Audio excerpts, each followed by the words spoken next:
దళిత క్రైస్తవులకు విద్య, వైద్యం, సామాజిక, సాంస్కృతిక, ఆర్థిక పరిస్థితుల దృష్ట్యా వారికి ఎస్సీ హోదా పునరుద్దరించాలని మందకృష్ణ మాదిగ కోరారు.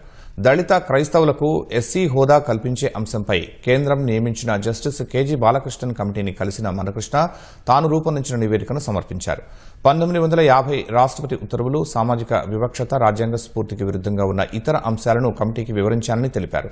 సుదీర్ఘకాలంగా నలుగుతున్న సమస్య పరిష్కారం కోసం తాను కొన్ని ప్రతిపాదనలు సూచించానని మందకృష్ణ చెప్పారు.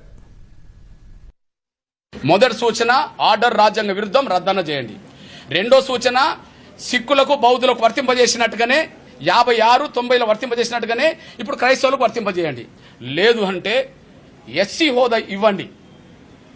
ఏ 15% ఎస్సీలకు రిజర్వేషన్ ఉన్నాయో మా ఆంధ్రప్రదేశ్, తెలంగాణలో 3 గ్రూపులు అయినాయి.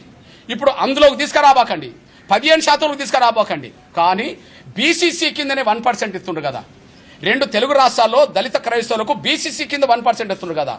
ఆ 1% బీసీలో ఇవ్వడం కంటే ఆ 1% ప్రత్యేకంగా ఎస్సీ హోదాలోనే 4వ గ్రూపుగా ఇవ్వాలని చెప్పి నేను విజ్ఞప్తి చేయడం జరిగింది.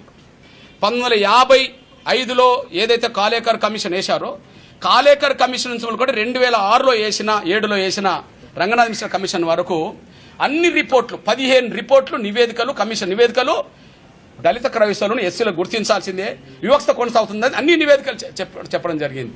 నా దళిత క్రైస్తవ సోదరులకు, సోదరమణులకు విజ్ఞప్తి చేస్తున్నా, ఖచ్చితంగా మన అస్తిత్వాన్ని, మన ఉనికిని, మన హక్కుల్ని కాపాడుకోవాలంటే చర్చిల్లో ప్రార్థన ఒక్కటే సరిపోదని, ఖచ్చితంగా బయట ప్రజాస్వామ్యబద్ధంగా ఉద్యమాలు కూడా చేయడానికి సిద్ధంగా ఉండాలని చెప్పి నేను విజ్ఞప్తి చేస్తూ